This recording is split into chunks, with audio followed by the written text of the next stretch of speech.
standing issues. This is it's like a body mechanic for a proper walking. That's why they're saying walking is one of the best core exercises actually if you are engaging properly. Not like, So, and we will do that. We will do, this is the next exercise. How to walk. And the block is just a prop to give us, because unfortunately what happens is we're so much now into the head, all the computers and stuff. So body coordination is not happening sometimes. And like even when you tell the students, place your feet parallel towards each other, I guarantee you, look into your class, people will still be here, so you need to kind of repeat twice. Feet parallel towards each other, feet parallel towards each other. It's just people are too much in the head, and that's why unfortunately we need to use the blocks and stuff to explain, to get back to that tactile connection with the body. Also, sorry, we can talk about it when we come back, but I'm remember Jyoti was talking about some people naturally have some positions, so maybe that's a matter to be discussed.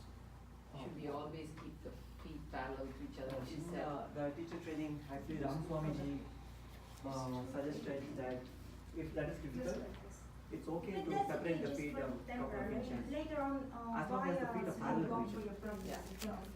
What she was saying is, because she's a physical therapist, she was saying that that you have to find your own balance, and if this is not comfortable for you, and eventually you will get into injuries with this, then you may have to keep them a little apart. Yeah. So depending on their structure and things like that. This is really good. Yeah. Just hang out. Just hang. Yeah. Actually, that size, you should try this. Makes a big difference. Try this. Yeah. I mean, all of you probably try that. Is it a small size? Yeah, that makes try and return. Yeah, it's Try what the difference. The difference is working as hard. Oh, yeah, it's a huge You don't work difference. as hard. Yeah, but that's, Yeah. you have to know the right, you have to get the right. I don't want to. Yeah, that's too small. They are different sizes. No, they are not. What is the size? No, that's not. That's probably 3 inches, this is 4 inches. Yeah. Hey, this is 3 inches. This is 4. Yeah. Yeah. Try, just share. It's okay. You just have to share. Use it. Yeah. Try it. It's only for trying. You're not going to build your muscles right now anyway. Yeah. Yeah. You know what we need to do? We need to get like You are some right, white this is chalk 3 inches. and stick these on Oh, it. Oh, Right? you are right, you are right, you are right. Good idea. Yeah. You know, stick to the adductors and then go around. Just try. Yeah, you will know the difference. So yes, so please understand, we're not a physical therapists, we're not occupational, we're yoga teachers. So you need to understand the principle from a yoga perspective. So the bandha, like in yoga, Patanjali Yoga Sutra gives one definition for everything. So when you say the bandha, it includes all this positioning and stuff. You engage the bandha, the body will find a natural thing. Well, my feet will be parallel. Slowly, if I'm engaging correctly, guess what? I will get my feet straight. And I do agree, because we do know that majority of our aches and pains is based on our habits, our positions. Notice, are you standing more all the time like this? Did you carry your baby all the time on your left hip? Are you using too much when you're driving this way? Habits. It's all about those samskaras. Going back to the basic of Patanjali Yoga Sutras. Every single disharmony in the body is either the position and constant awareness. So this is what's all about it. Anyway, so grab the block, place it in between your legs. I have like tons of props. Yeah.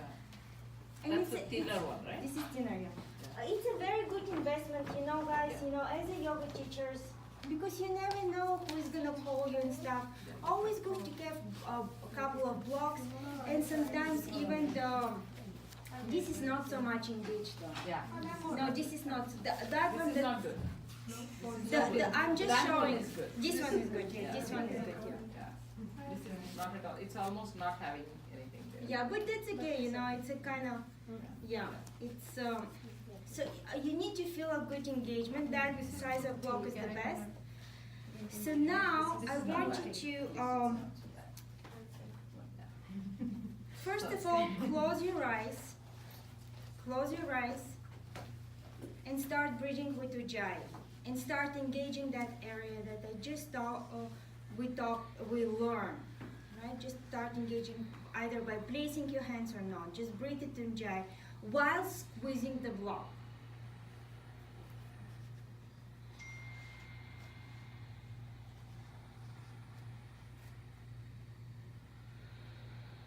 So when you engage that area, you squeeze the adductors, the inner thighs, you squeeze them out.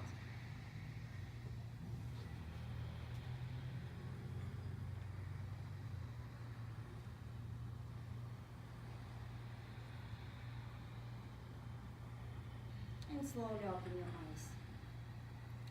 So so we're slowly going into the zero position of samasthiti, equilibrium.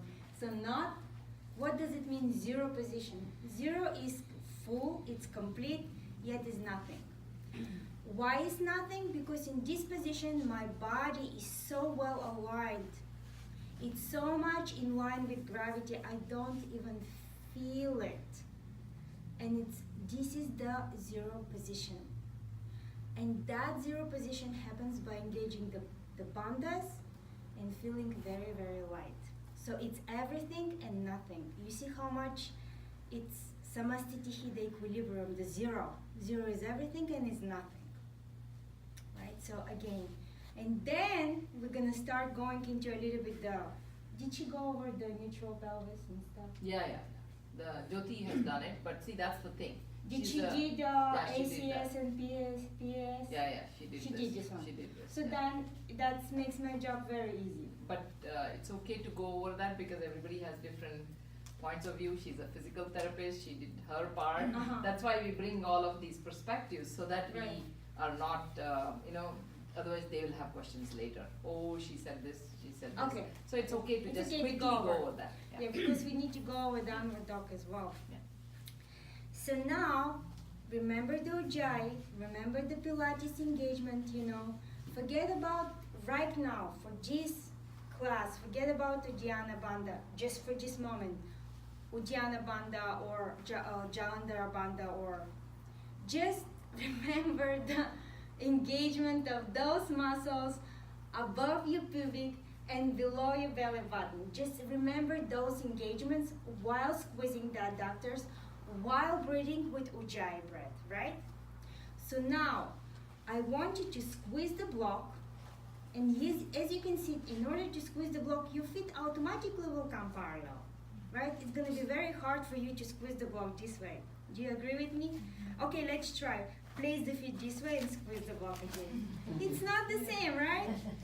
So squeeze the block, immediately your feet come parallel to each other. Make your life simple, Okay, now, close your eyes and bring your mind into your body. Just bring your mind into your body. Just feel your body. I know it can go in different directions, but just bring it down into your body. Now, press through your big toe. Press your big toe to the ground. And start making your legs real heavy and strong by squeezing the block like crazy as much as possible. Not to hurt your body, but as much as comfortable, but very strong. Now, make your arms heavy. Engage them and shoot the energy through your pinkies. Like really engaging and bringing the whole energy into the body. with the block and start breathing with Ujjayi.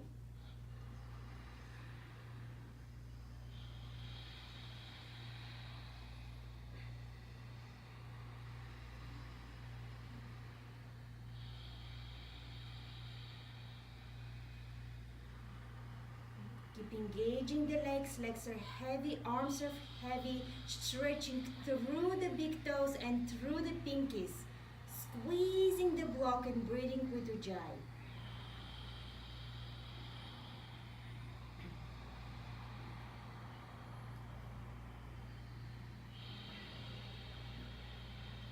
And open your eyes. So now, adductors. Why I'm mentioning the big toe? Because the big toe is to the inside of the thigh, and the adductors is to the inside of the thigh. And remember, body is one unit. So if I want to engage my adductors without the block, logically, I mean, it's just common sense. I'm gonna have to press something from inside of my leg. And the easiest thing I can see and I have control to press down and apply some pressure is my big toe.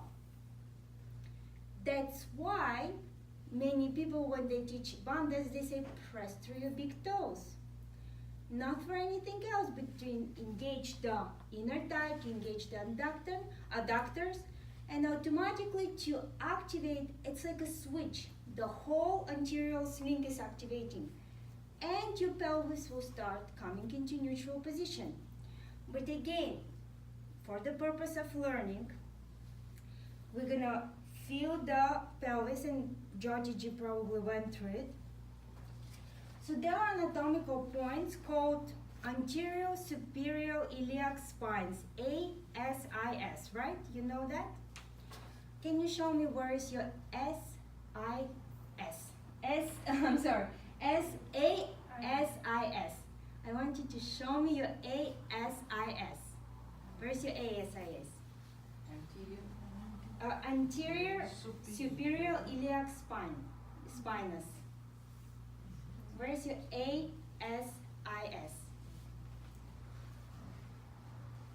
No, wrong or right. I want everyone to show me one part of your body. Where is your ASIS? Where's your ASIS? Everyone. Guess. Just guess. Anterior. Where's your anterior?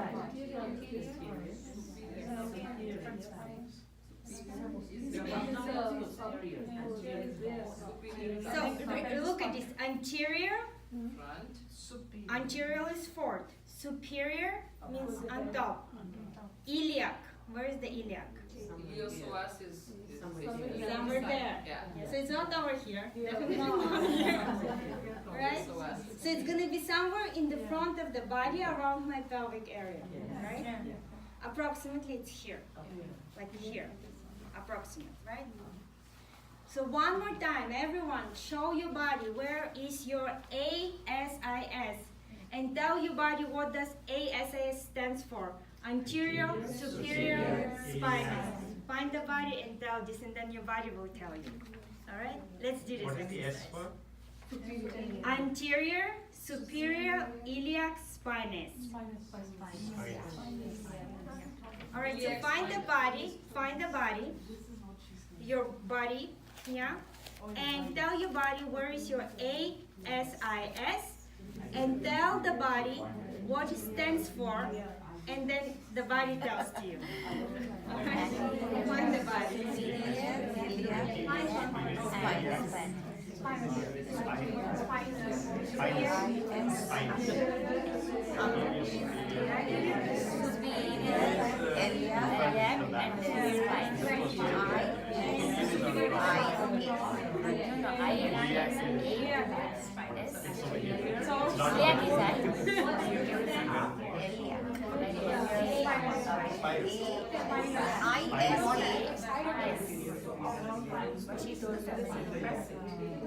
So this is the one? This is basically joint. Yes,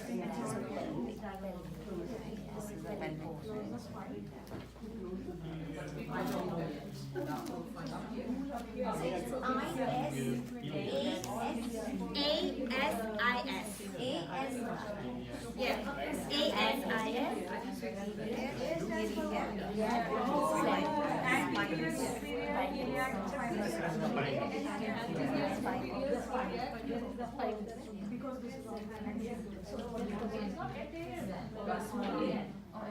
All right. Now moving into, now I will explain to you why. Because every time, either in yoga therapy or in yoga, neutral spine and neutral pelvis is very important. So you need to know these two because landmarks, because it's very easy for you to teach a client. It's gonna be, and I will teach you how to teach for the neutral pelvis, how for them to find it. Because a majority of the low back pain, and I'm gonna read this abstract from Pilates, I'm gonna have to admit this. According to current research in biometrics, and this is from 2017, the core or inner unit works best as a lumbopelvic stabilizer when the pelvis and the lumbar spine is in neutral position. So the pelvis and the lumbar spine is in neutral position. The placement of the pelvis is considered to be neutral when ASIS, anterior superior iliac spinous, and PSIS, posterior superior iliac spinous, are in a plane approximately parallel to the ground in standing or sitting. In other words, all these confusing long terms, meaning that majority, there are many reasons for back pain, right? There are many reasons, obesity, stress and stuff, but also one of them is that spine we have either this way, the pelvis or the lumbar spine is this way, or this way. You've seen people with this posture. So that can cause shoulder and the back pain. In other words, if you have a client who has a chronic back pain, in order to, you will assess for many things, their diet, do they have a big belly, they need to drop their weight, because that can be a cause, because the gravity is there. That's why pregnant women have a lot of back pain, because the weight is more forward, so the pelvis actually, the belly is pulling the pelvis and makes it in lordosis, right? So you're gonna assess those parts and stuff, and teach them to find their neutral pelvis in yoga exercises, pretty much. All right, so ASIS, and then posterior superior iliac spinous, PSIS. So only the A and P are different. The rest of SIS is the same, right? So it's easy to remember. A for the anterior, P for the posterior, and SIS, like SOS, but SIS is the rest of the thing, you know. So it's just something easy to remember. This is how I remember. SOS, and then SIS, and then ASIS, PSIS. So this way I'm never gonna forget, right? So it's kind of like just a game for the brain. You said something about the ASIS and PSIS as being balanced and parallel to the ground. I don't have a picture. Can you create a picture for that? We're going into that. Okay. Yes, we're going into that. So now, show me PSIS.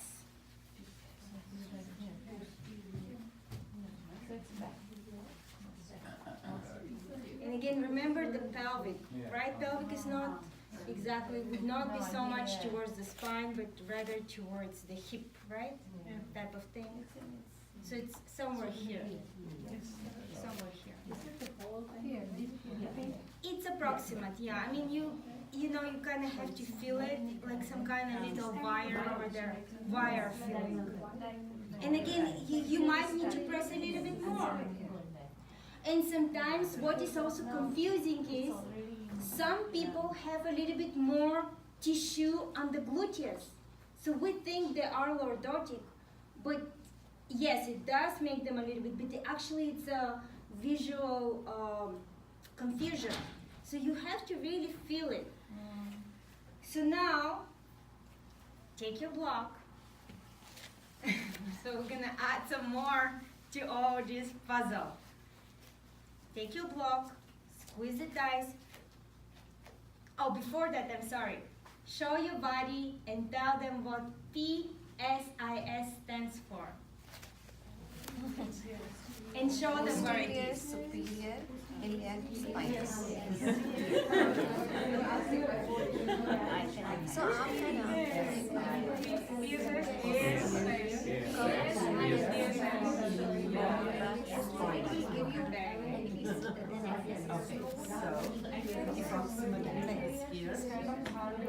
yeah, I know. Yes, keep it. And this one, finger So on the- posterior, superior,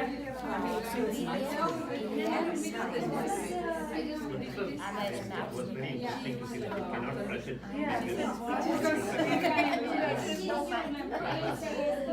It's not You speak that. Yeah, how would you know? I mean, You're gonna feel a little vibe. It's approximate. You don't have, like I said, you're not like a physical therapy. Oh, it's just approximate. I'll show you. No.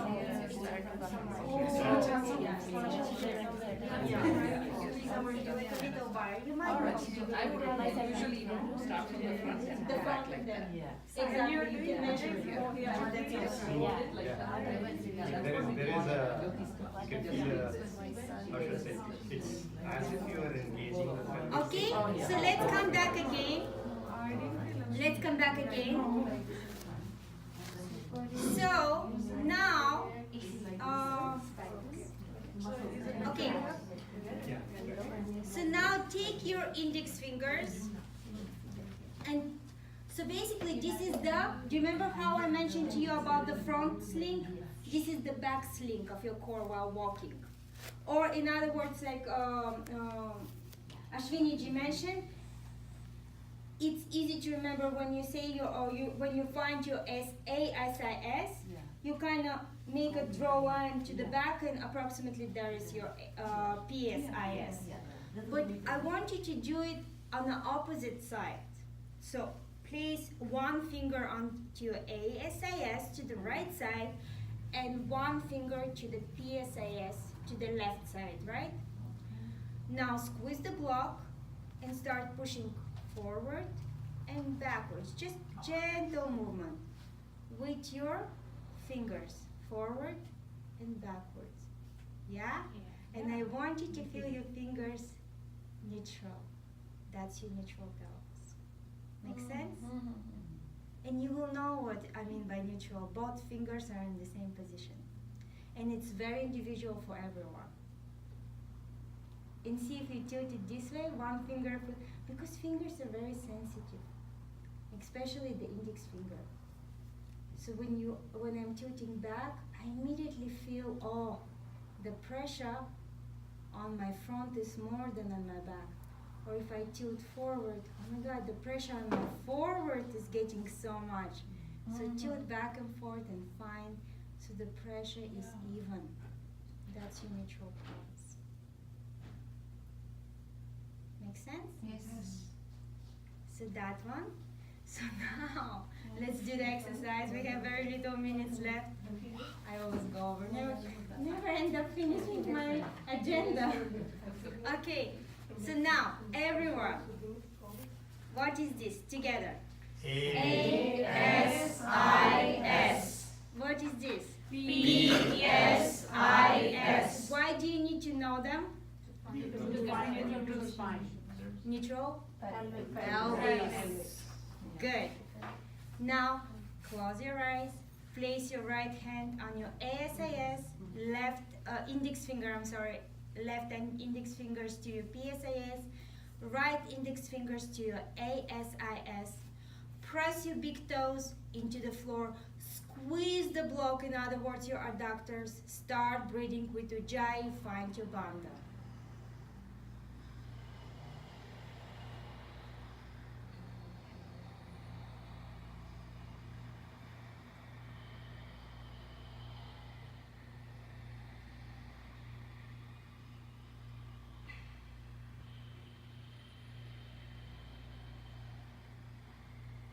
Noticing how the pelvis have tendency to move.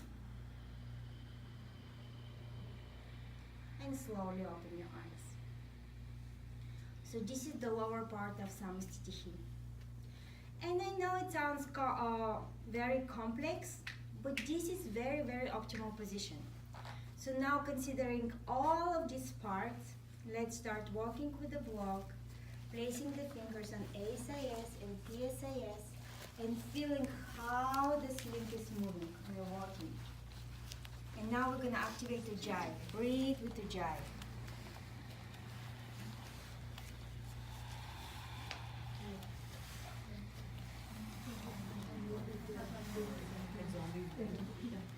Now, find your way, be careful with your body and walk backwards. And feel the PSIS and ASIS. What are they doing? Backwards.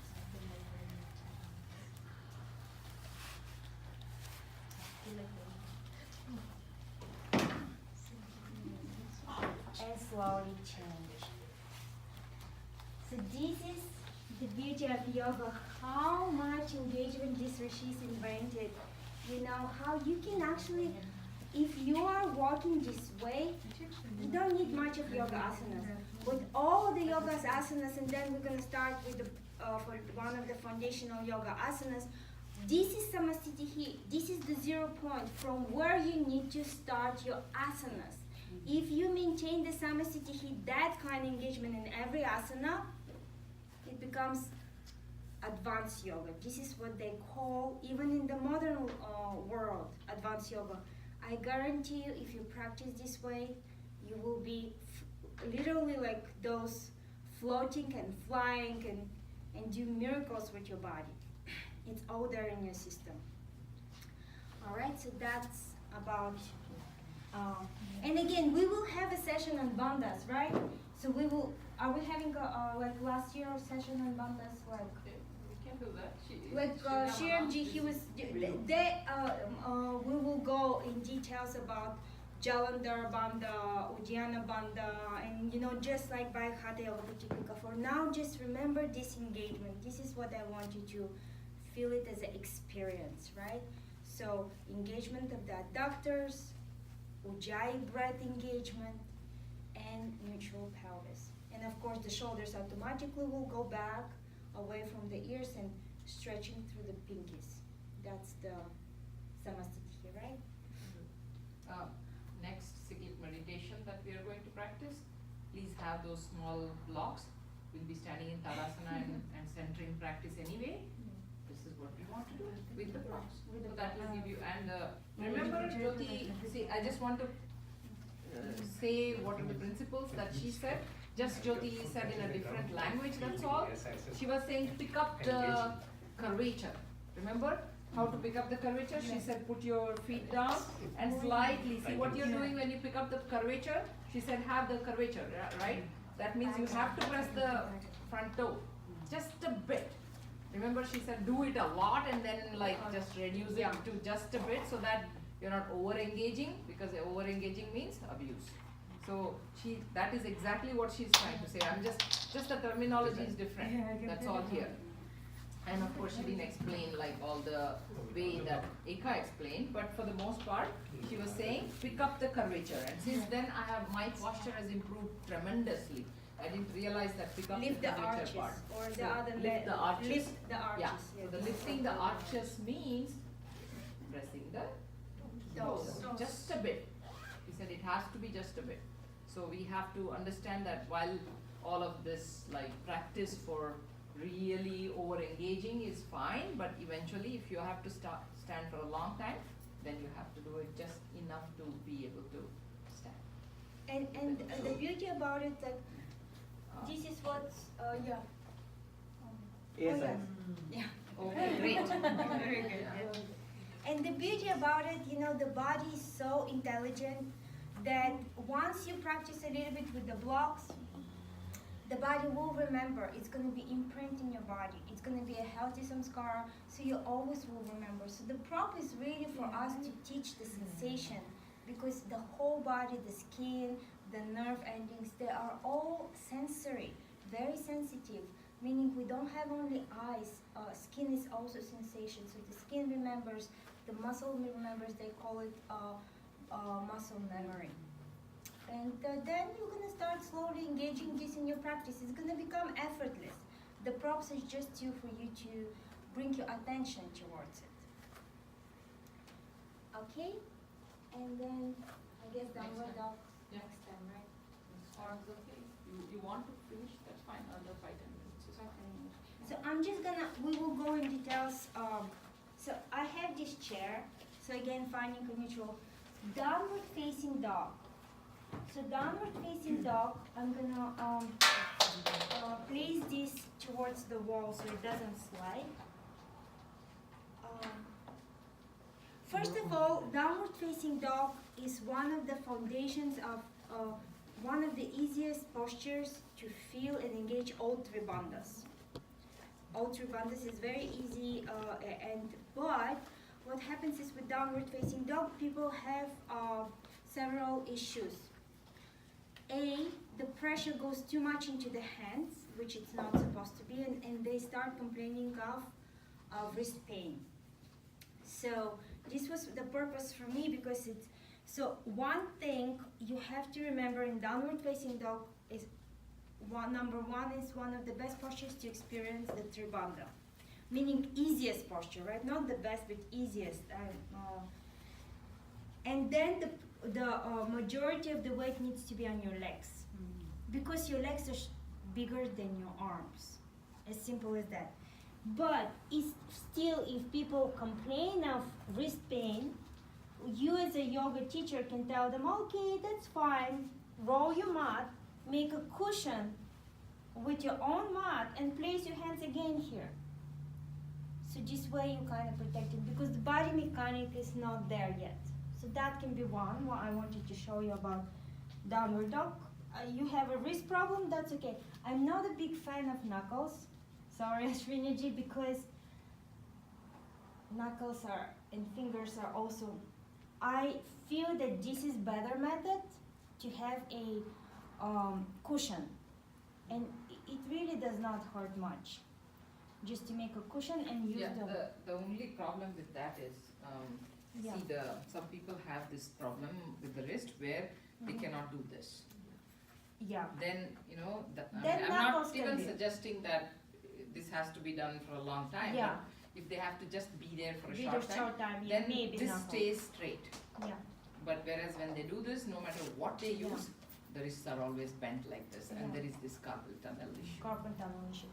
Yeah, and usually usually for or a little wedge, they sell also a wedge. I'm just saying for purpose of therapy, right? I'm just not a big fan of this, because they're very, if you anatomically look, it's like the weight goes into my phalanges and like in the knuckles, and it's just like sounds it's creepy not to meant me. to be. But look, temporary, I guess. Yeah. I would say just don't give them the downward dog. We have a different practices on the back, lying down on the back. But if people are okay, they still need to strengthen their wrist to prevent from carpal tunnel. If they already have carpal tunnel, manifested, nothing we can do. But for example, it's like a very small development, and then we need to strengthen the wrists. If the wrists are strong, then carpal tunnel will be prevented. So just kind of give them a cushion. That's one option. There's one thing I'd like to make a point. I used to have very painful wrists, and then in one of the kinesiology classes, I learned that whenever you have weight on your, arms, if you turn your elbow pits facing forward, so that you pronate your tibia and your ulna, so that it becomes like a single unit instead of being separated, Right. then the wrist takes a lot less stress. Correct. And ever since I got that, even in Chaturanga and downward dog, I have now developed a habit of just moving your elbow pits forward. Right. And I can do Bakasana, I can do everything. All my Exactly. wrist problems have gone away. Yes. By the way, that's also helpful not just for the wrist, for the shoulders as well. Exactly. And shoulders. Yes. That Yeah. in order to bring the elbows, the eye of the elbow point outwards, like you said, Correct. you need to externally rotate the Rotate. shoulders, and that's very safe for the.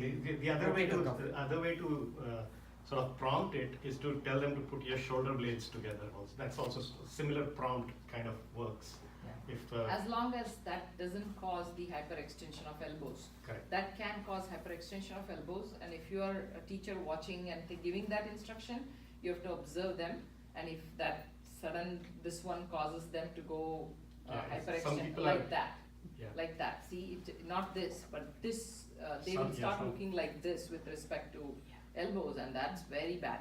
And so in that case, you may want to keep it neutral. Correct. So, I mean, this is a different topic. We do have a session on, we will explain all the elbows and the shoulders, I think, in the next, not in the One of next, the one of the future sessions. We will go into, I just want to, I just want to go over, with the logic, with the bandhas and stuff, the downward dog, just for the wrist, remember, you can deal with cushion, and then we will have it a different, it's a long complex topic, so we will explain like in simple terms in downward dog.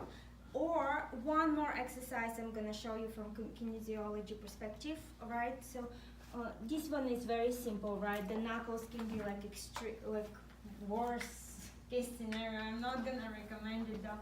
Another thing what you can do if they have a wrist problem in downward dog is simply, so basically we're gonna come into squat and place the hands behind the thighs, and exactly what you were saying, the ulnar and tibia, you're actually releasing those muscles here, because majority of the carpal tunnel issues comes from this, right?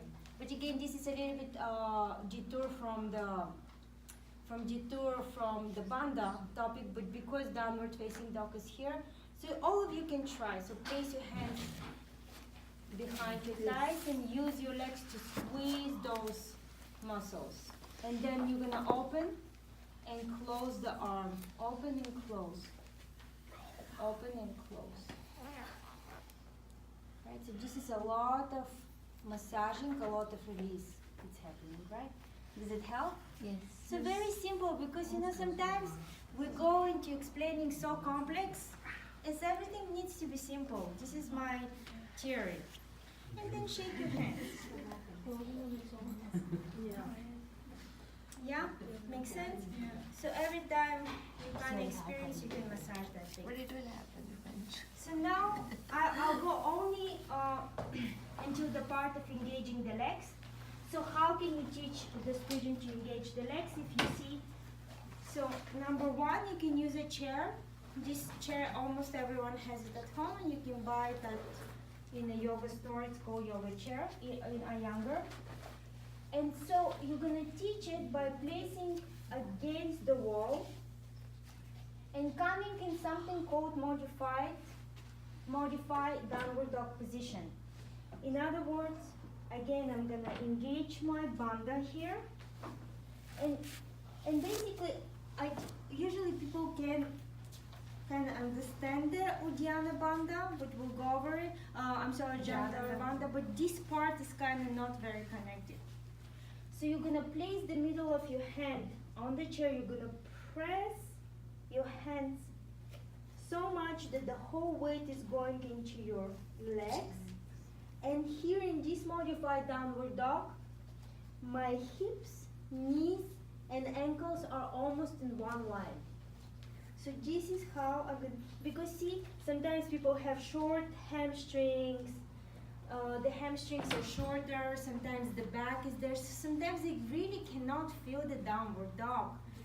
So this is something you can teach, and this is a good position, modified downward dog, to engage the bandha again. Breathe with Ujjayi and squeeze the block. And release. So if you want, all of you can try it one more time, and then we'll close the session. So push the hands against the But if chair. that is if you cannot do. No, this is to teach them how to engage the lower bandha in downward dog, because majority people, they have pain in the wrist in downward dog because the weight, the hamstrings are short, the pelvis is not in neutral, and they start developing wrist problems. So if somebody is developing, which majority of people are developing wrist problems in downward dog, you can teach them how to engage the legs with the chair. if people have a problem with, or I feel much better doing down than with Yeah. the chair. Yeah, but the down is the pelvis is already moving, so the bandha, it's very hard to feel it unless you're a practitioner. Yeah, I tried with that. Here, Eka, is that okay? for people who No, wrist problem. We're talking about the wrist problem. What the thing against this one, because I'm a little scared of. Have you noticed when it comes to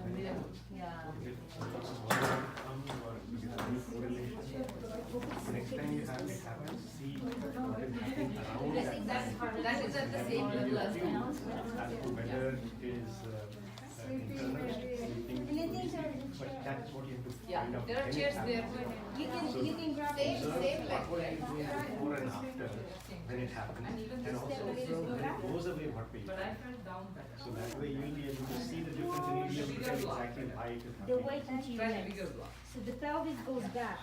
Yes, there you go. Do you feel that? Now squeeze the block. Squeeze the block and push it back. This is right? Make sense? Yeah. And chin. Yeah. Right? Next, okay? Get a deeper stretch in the legs. And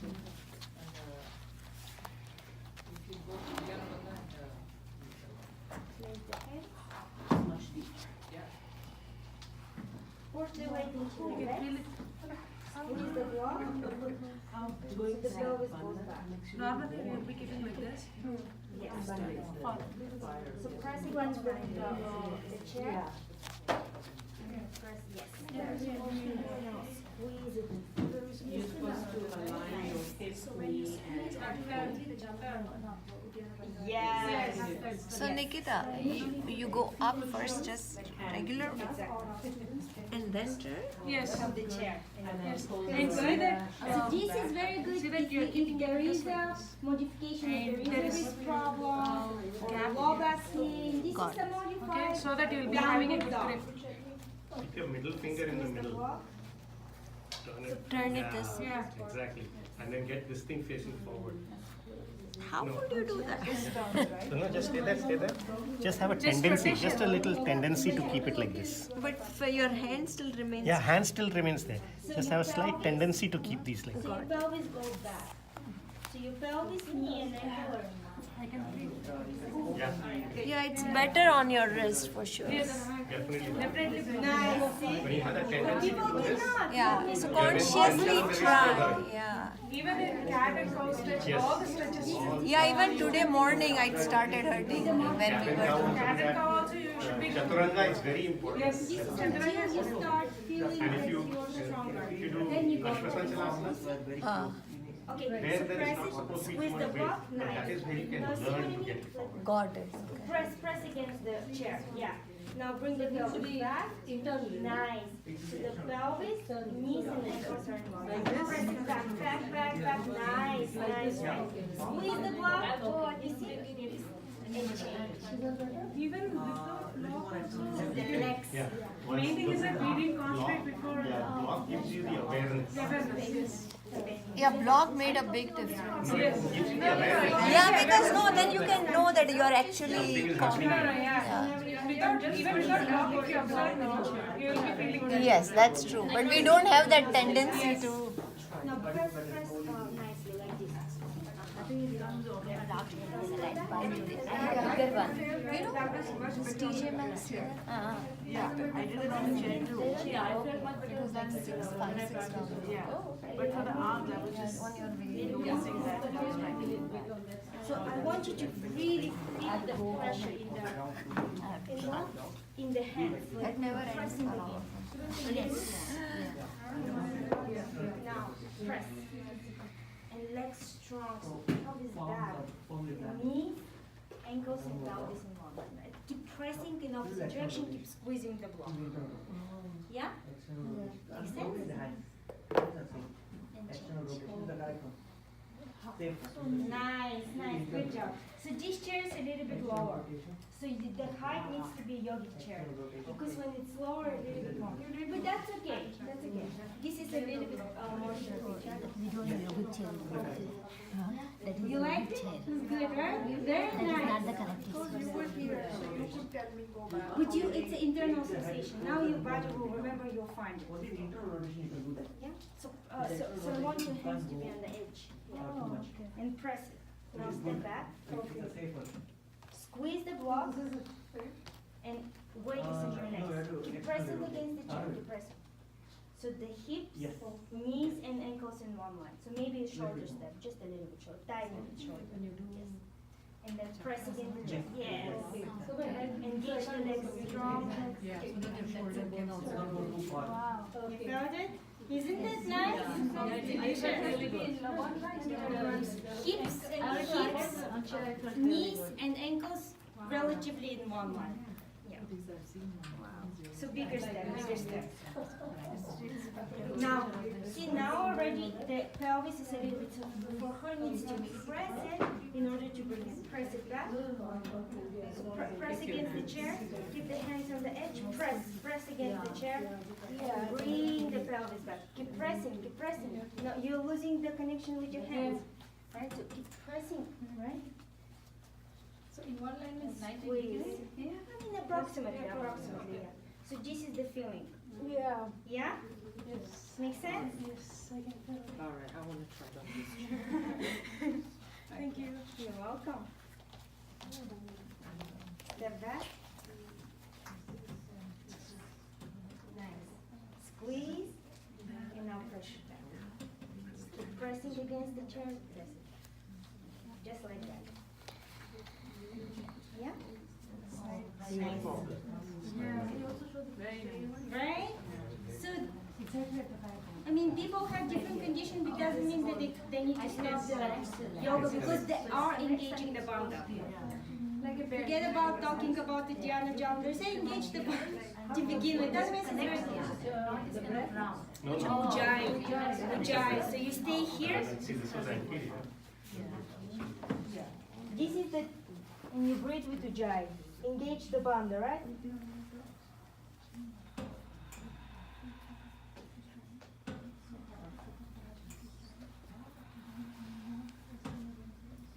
It's amazing feeling. Yes. I mean, just give them this exercise, they're already gonna feel so good. Yeah, a lot of freedom, right? It brings a Lot of freedom. Yeah. Lot of freedom. Very, very simple. Keep it simple. Don't complicate them. They already have a complex life. Simple.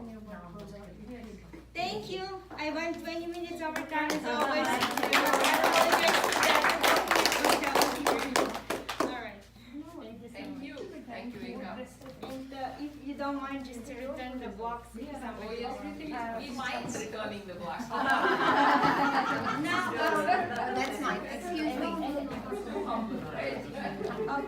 Pink blocks, pink. Not the purple. Pink and pink ones.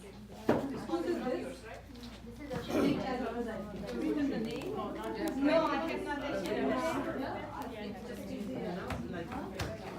They're perfect.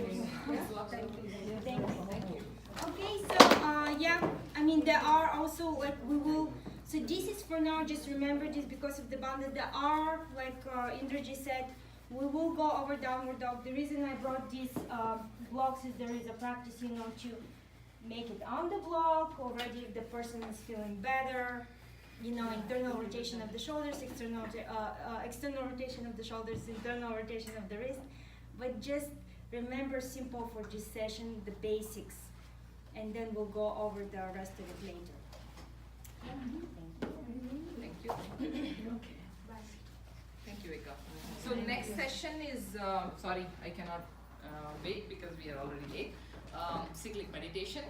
We want groups, but before that, I want to quickly go over the variations of cyclic meditation that we have.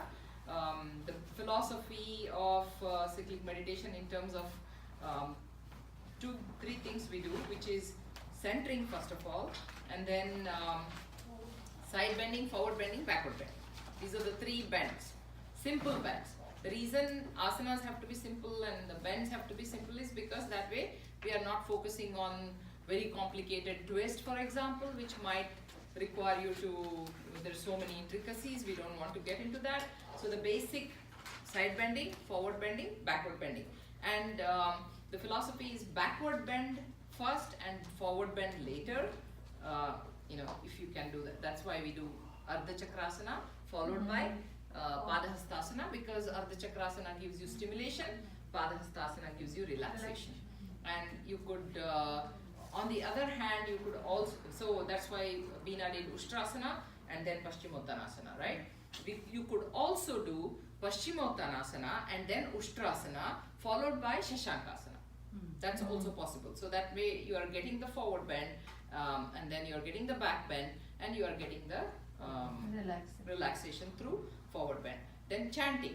Chanting is the most important one here in cyclic meditation, because being in the asana, we usually, I know Veena did this, in the sideways saying akara, we try and we don't need to. We don't usually bring it. It's not a part of a regular practice. People add many variations. Why don't we chant like this? Because the spine is not straight and it just doesn't produce the same melody as it would when you are just simply backward and forward bending. So we don't. But if you are not hyper, you're not like that and you're not totally in extreme bend, then it's okay to chant akara here. Just you're not basically practicing lightly. The idea is to be in a pose that is simply going to keep you aware. Not like, okay, all right, now, and all, it becomes, you are really struggling there. So the idea of chant is so that you're not struggling. You cannot chant with like if you're fully bent like that, beyond your capacity and try to say akara, you cannot. So then you have to reduce your bend and then say possible, right? Because you're not really. Is it makara at the back? At the back, akara. When you bend forward, it's makara. Okay? So, principles, backward bending is stimulating, forward bending is relaxing. Standing balancing poses are always active and alert and yet relaxed. Pointed awareness. Pointed awareness brings you awareness, the deep and very heightened awareness, not heightened alertness. Heightened alertness is not good because it's like, okay, I'm ready to fight a war and I am hyper alert because the enemy can be coming from any corner. So I'm not hyper alert. I am in a heightened awareness. That's the pointed awareness. And then linear awareness, because you're on one side, and asymmetry is always good because that gives you awareness on left and right side of the body, and on our asymmetries in general, asymmetry of anything will be corrected with awareness. And chanting in asana will make sure you are sthiram and sukha, otherwise you can't chant. And stimulation, back bend, followed by forward bend. And also stimulation, relaxation, practicing this stimulates you, followed by relaxation, which is simply Shitila Tadasana and relax. The practice can be done for a whole 1 hour. We usually squeeze it to 20 minutes and so forth. That's why it just doesn't give you a good experience. That's why I want to do this as a online session. That way we are not restricted by the time and we have full 1 hour and we'll only practice nothing but cyclic meditation. That way you will get full experience. We'll do that as a workshop, yes. So for 1 hour, you just do this, like a few rounds of this, the whole No, prayer just also? the slow, the prayer, the IRT, QRT, DRT, all of that included. Just one cycle of it, Just one set. Let me explain what is one hour set stuff, right? IRT, first make them lie down and give the prayer, or make them sit down and give the prayer, it doesn't matter. Prayer, followed by IRT, followed by coming up to standing position, and then practicing the Tadasana, centering. So Tadasana centering is a big piece. So that's how you start. And then even after Tadasana, you can then come to Shitila Tadasana and observe the pointed awareness. So pointed awareness is also quite taxing if you're not used to it, right? Can so we then go a you little slow? I'm just a little lost in It meant from the beginning. Oh, sorry. We Because, will share the it's- poster, right? Then you Yeah, will know. but Sorry, still I'm at talking least- to people who know cyclic meditation. Except you, I think everybody is used to it. Yeah. That's why I'm assuming a crowd that knows the Yeah. practice. The practice is start with the what Beena did yesterday, right? Prayer, right? And that is Laye Yeah. Sambodhe Chittam, followed by IRT, instant relaxation technique, where you tighten the whole body and then relax. Then come to standing position. Then you practice the centering practice, forward, backward, sideways, so that you know where the pressure points are on the feet, and in general, are you, like what Eka was saying, we tend to stand with hips tilted on one side. We have all of these because of our own asymmetries. We try to compensate. I have a knee pain here, then maybe put more pressure on one side. All of this we do. So bringing awareness and standing on the feet, exactly centered, and meditating in the Tadasana itself. That is, learning to balance. This is great practice for even seniors because the gait improves, their balance improves, all of that. It's just basically a simple balancing practice like Vrikshasana, but simpler than that. So meditate in the Tadasana is one thing. And then after having stood that with all these concepts of Tadasana and Samasthiti and all, actually you should be able to stand in the regular Tadasana in a Samasthiti style where you join your feet, what Srivatsava Ramaswamy says, right? We discussed that too. We discussed the Iyengar style Tadasana, you can correct me if I'm wrong, where they ask you to keep the feet a little apart and then like you are squeezing a block here, what Eka was doing, engaging the core and lifting the legs, almost like pulling them upward, and pelvis neutral, all of that. And the other one is keeping the feet together and bringing the ankles together and pushing even the thighs closer to each other, and standing like what Srivatsa Ramaswamy says, nudging the pelvis forward, he says. When you do this, you actually, I'm overdoing this. So when you stand like this, you are nudging the pelvis forward. Whereas when you stand like this with putting the block or squeezing an imaginary block is what we say, there is also a sort of a hip internal rotation, a very small. We're not really doing this, okay? You don't want to do that. That's going to hurt you. Whereas here there's a very slight external rotation of the hips. At least I have observed that. I'm glad I have Sriram here. Huh? External or internal? No, both. When you keep them separate and you squeeze the block, they say squeeze the block and make the block go backward. Some schools say that. Make the block go backward. So that means you are internally rotating the hip joint.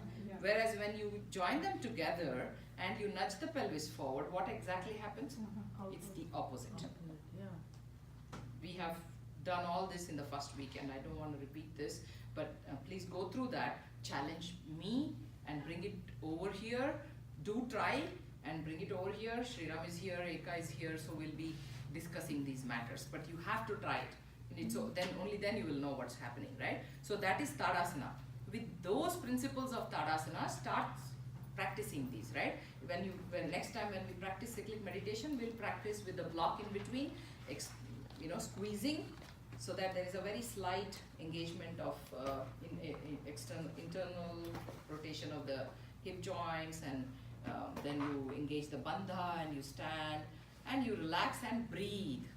Remember what Jyoti Sabhu said, right? All of these are not like and hold your breath and like push. No, we are simply standing and breathing, and even we should be able to even chant mantras in this. So Tadasana centering, followed by Ardhakati Chakrasana. In the same pose, how long are we going to stand in Tadasana? The feet and the whole thing is going to be good 10-15 minutes of Tadasana. If we really did this for that long, right? That's not going to be easy. It will take some time. And then you relax in Shitila Tadasana. You see the difference. You can also practice centering Tadasana and then release in Shitila Tadasana, get some rest there, and then make them come back into Tadasana. And now you practice Ardhakati Chakrasana, that is 10 full minutes.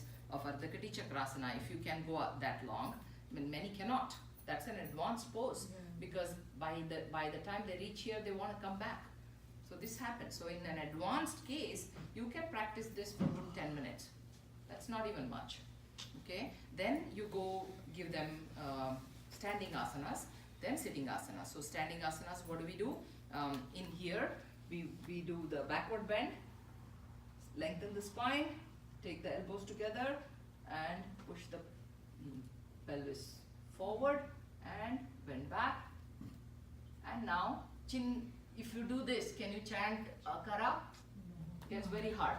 So basically, you stand in a way that you are engaging your ab stabilizers here and not overly bending. Chant Akara. The whole idea is to stand not like over bending. It's not an asana practice where you start pushing yourself too much. Just enough to be able to develop the awareness and meditate. The whole idea is meditation. This is cyclic meditation. It's not an asana practice. Remember that. So the idea is to just stay there and chant Ah. She made us stand in Ushtrasana for quite a while. You wouldn't be able to do that if you, I mean, people like Sri Ram can do it, but we are not there yet, and that will put us into a lot of stress. So you just simply be on your knees and simply just, this is it. And you can stay there for how many? 10 minutes, aram se. Why? Because you are meditating. If I ask you to sit down and meditate, you are going all over the place. You meditate like this, you cannot go all over the place. That's the whole idea. This is a meditation practice. And then forward bending, same thing. Here, in this case, we try not to do this. We can, by the way, we do in some cases. We are trying to come off of that because the longer you hold, the more safer we want to practice. So what we want to do now is, many of the schools teach this. So when you have your hands on the hips and then bend, you actually bend from the hips as opposed to otherwise you do this. So that's why they teach it, this practice. So you just tilt, like what is that? ASIS and PSIS, and then you take yourself back. Okay, and then you stay there, maybe half lift and gently go down, and you stay there. And if that hurts too much, gently bend your knees for some initial period. It's okay. But the eventual goal is to stay like that without bending the knees, because remember we talked about this, I don't know if we did, but the stretching of this entire hamstrings all the way up to this point. The blood flow, the prana flow to the head region is maximum when you do that without bending the knees, ideally. And then the sleep improves, especially in the evening when you practice cyclic meditation, and then have your light meal and go to bed. That's it. You can reduce the sleep by 2 hours easily with a repeated practice and with awareness, of course. It takes some amount of learning and be able to do it before we say that BMR reduces by how much? 30%, 32%. Not for an initial practitioner. Later, as you develop the practice, as you know, learn how to be relaxed in the pose. So, Akara, Makara, and then QRT, and then sitting in Dandasana, Paschimottanasana, Ushtrasana, followed by Shashankasana. Or if you don't have time, Ushtrasana, Shashankasana. That's it, no Paschimottanasana. Or you can give Ushtrasana, Paschimottanasana. And give them, if they are, ideally we like to end with the Shashankasana because it's just relaxing. And if they are advanced practitioners, Paschimottanasana is perfectly fine. But many of them have back pains, this and that, that's why. And in Paschimottanasana, if everybody is practicing Paschimottanasana, and if somebody comes with a back pain, what do you do? They either can practice Shashankasana, or we usually ask them to bend their knees here also. Just to, instead of going on explaining you do this, we just say bend your knees and then bend forward. They can also take their hands below their knees like that and just stay there, which is not ideal, but okay, it's only a meditation practice. So these are the asanas. Once again, centering. First is IRT, prayer, IRT, centering, Padahastasana. No, QRT. Or Chakrasana, Padhastasana. Paschimottanasana. Then Uttanasana, then Ushtrasana or Shashangasana. After QRT, Ushtrasana, Shashankasana. No. Or either If of you them. want to give Shashankasana, then give Paschimottanasana, Ushtrasana, and Shashankasana. No time, Ushtrasana, Shashankasana, or Ushtrasana, Paschimottanasana. Okay, and then finally, DRT. When is the standing forward bend? Standing forward bend, it comes after Ardha Chakrasana. Okay, and many a times we skip the standing asanas except the Ardha Kati Chakrasana. We can practice only Ardha Kati Chakra, centering or Ardha Kati Chakrasana. That's it, and then DRT. Finished. That's the shortest. You give them IRT, then standing up, centering, Ardha Kati Chakrasana, DRT. No forward or backward bend because there is no time. Or give them standing, Ardha Kati Chakrasana, centering Ardha Kati Chakrasana, sitting, no IRT. Sometimes you can skip IRT. Just standing these two, and then sitting, Paschimottanasana, Ushtrasana and Shashankasana, or Ushtrasana and Shashankasana, and then DRT. Then comes this fun stuff, right? You have to take your chair sheet. Yes. Okay, so sometimes corporate environments, what do? We are here. Everybody comes and sits here and says, okay, what do you want us to do? You want to give them, you can give them lots of sitting, breathing practices and whatnot, but the best and the most effective we have seen is cyclic meditation at that point. What do? You make them sit down. You can also give IRT here, go back or come forward. You teach them sitting. Sitting, remember we talked about sitting? Did we? No. Okay. Sitting is a great, here also Tadasana principles apply. That is, you sit with your feet on the ground. Imagine a block that you're pressing. So if you imagine a block here and press, we'll do this some maybe in Tulip when we are there because they have lots of chairs, although they are kiddo chairs. It's okay. So imagine a block here and press. That's enough for you to engage the core. Everything just gets engaged there, and lifting the spine up and just simply imagining that and squeezing a block will make you understand that this is a pretty active pose. So we ask them to sit like this when they are practicing Tadasana centering, if they don't have any space in front of the chair and all those things, right? So basically you make them sit like this, tighten the whole body, tighten and release. You can do that, okay, sitting. And then you go into Tadasana, centering. How do we do centering? Sitting on the chair. Basically, you sit bones. Imagine a block and squeeze it. Now stay like this. Lengthen your spine, shoulders back, otherwise they are always hunching like this. This is a great pose for corporate people because they will learn how to sit ergonomically. So we teach this, and then we say come forward a little bit, backward, see where on the sit bones you are sitting, and then adjust and sit in the regular sitting pose and just meditate. So this is going to be our centering practice. Then Ardha Kati Chakrasana, we usually call the corporate, when we arrange these things, all we say is put the chairs away so that one arm distance. Put the chairs one arm distance, and they are fine to do that. So in that case, you just simply give them the sitting practice like this. First on the left side, then on the right side. We are still used to the right and the left. But yeah, so basically give them the Ardha Kati Chakrasana, followed by, again, sitting and belly breathing. That's another thing you have to teach everybody, right? Because people are very happily breathing, doing the shallow chest breathing. So make them sit back and come forward for asanas, sit back for relaxation and do belly breathing.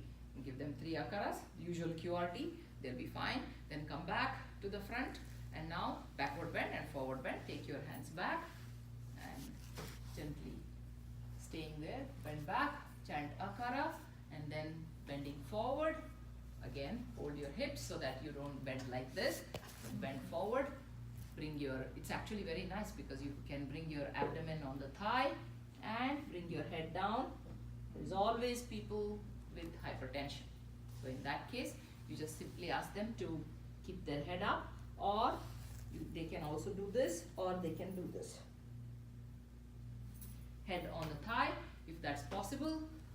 Otherwise, simply go forward and bend down, head, crown facing the ground, which is very good. Why? Blood flows to the head region. It's very good, relaxing.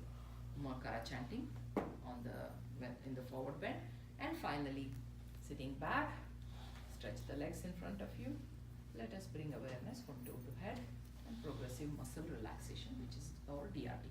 Can be done perfectly on the chair for corporate workshops, for seniors. Okay, seniors also, except we don't give them a lot of forward bend. This is how our seniors, they chant Makara, very relaxing. They can also take a pillow and sit down and do that. Seniors. Very, very relaxing pose, never goes wrong. We don't have to worry about this being religion, that being religion, nothing. We just say, hey, this is just nothing. We just give you slow asanas. We just had that conversation with Prasad, right? He conducted a corporate workshop, one of our teachers, and people are blown away by this. Yeah, they will be blown in every scenario. People will be blown away by this. Okay, so we have about 15 minutes. What's the time now? 12:15. 15 minutes. What we really want now is to conduct your group. Please be in your group, and each one take one of these and do it in a cyclic meditation fashion. All these asanas are known asanas, but do it in that fashion. That is slow, with awareness, with giving all the instructions, and the other more advanced as we advance. We also give instructions to just follow Sakshi Bhava and focus on that. What is Sakshi Bhava there? Basically, I mean, this happens, by the way, beautifully it happens. You should just keep insisting on that the arm is moving and you are observing. You can also focus in between the forearms, as long as you know how to focus in between the forearms and not take your eyeballs to that and over stress there. So you basically imagine this is a wheel, right? And the wheel is moving. The wheel is just rotating, and you are the center of the wheel. And you are not involved in, center is never involved in the rotate. You are the axle, and the wheel is rotating. Just even plain, just this, Ardhakati Chakrasana with that concept when you give, it's just you will be wondering what happens, right? And then give them some Nadi Shuddhi Pranayama after relaxation, or even making them sit on the chair and just give them Nadi Shuddhi Pranayama and mental Nadi Shuddhi Pranayama. Sahaja one, not the ratio and all those things. That's it, very relaxing. So we'll take up anything and everything. Like I said yesterday, even lying down for people on the bed, we have done this. Just taking the arm up very slow in the same fashion, right? Where we say you are not the body, you are not the arm is moving, and you are only observing. You are a Sakshi Bhava, and just observe. You are not moving. You made a sankalpa and it is happening, and you are observing. You don't get engaged in that. You are not doing it. It just happens. So that feeling is a beautiful feeling. You can practice this concept of cyclic meditation in any form, any shape, using any of these asanas for any kind of patient. Okay, let's do the little, take your own practice, one practice, give to each other. 10 minutes. Okay? Done. You need to focus here or focus here?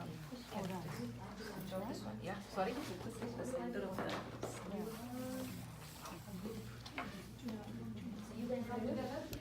Do we need this shape?